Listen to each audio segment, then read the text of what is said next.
இன்றைய நாளொரு சிந்தனை நிகழ்ச்சிக்கு உங்களை வரவேற்கின்றேன். இன்றைய நாளொரு சிந்தனை நிகழ்ச்சியில் நான் சொல்லப்போவது, இந்த பூமியிலிருந்து சமாதானம் விடுபட்டு விட்டது. அப்படி இருந்தால் கூட ஒரு 50% தான் இருக்கும்.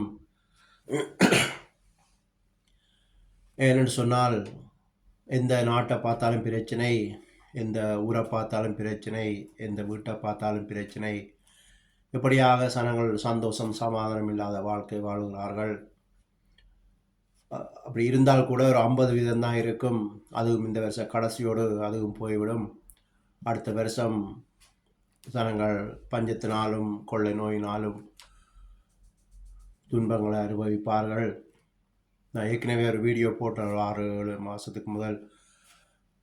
அதை பார்க்க வேண்டால் என்ற யூடியூப்பில் பாருங்கள். இப்பொழுது ஆதார வசனமாக பைபிளிலிருந்து ஒரு வசனத்தை காண்பிக்கிறேன். வெளிப்படுத்தல் 6:4 வாசிச்சிங்கன்னு சொன்னால், அப்பொழுது சிவப்பான வேறொரு குதிரை புறப்பட்டது. அதன் மேல் ஏறி இருந்தவனுக்கு பூமியில் உள்ளவர்கள் ஒருவரை ஒருவர் கொலை செய்யத்தக்கதாய் சமாதானத்தை பூமியில் இருந்து எடுத்து போடும்படியான அதிகாரம் கொடுக்கப்பட்டது. ஒரு பெரிய பட்டயமும் அவனுக்கு கொடுக்கப்பட்டது. இப்போ இந்த சமாதானத்தை எடுக்கிறதுக்கு ஒரு தூதன் வந்துட்டான் ஏற்கனவே. அதனால இந்த யுத்தங்களும் கொள்ளை நோய்களும்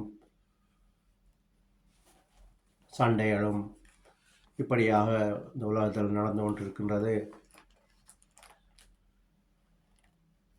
எனவே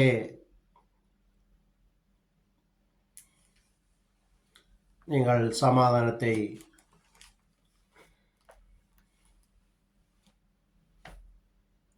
பொறுமையை கடைப்பிடியுங்கள். இருக்கிற கொஞ்ச காலத்தில்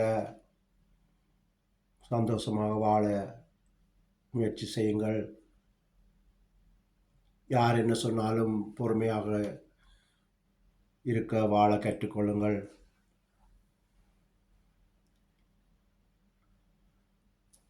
இயேசு கிறிஸ்துவிடம் செபித்துக் கொள்ளுங்கள். உபத்திர காலங்கள், பஞ்சகாலங்கள், கொள்ளை நோய்கள் எங்களை பாதுகாக்க சொல்லி அவரால் இந்த உலகத்துக்கு விடுதலையை தர முடியும். உலகம் தர முடியாத சமாதானத்தை நான் தருவேன் என்று சொன்னார். சுமை சுமந்து சோர்ந்திருப்போரே எல்லாரும் என்னிடம் பாருங்கள், உங்களை நான் இளைப்பாற்றுவேன் என்று சொன்னார். நித்திய ஜீவனை தருவேன் என்று சொன்னார். எனவே இயேசு கிறிஸ்துவிடம் செபித்துக் கொள்ளுங்கள் என்று சொல்லி இன்றைய நாள் ஒரு சிந்தனை நிகழ்ச்சியை முடித்துக் கொள்கிறேன். நன்றி, வணக்கம்.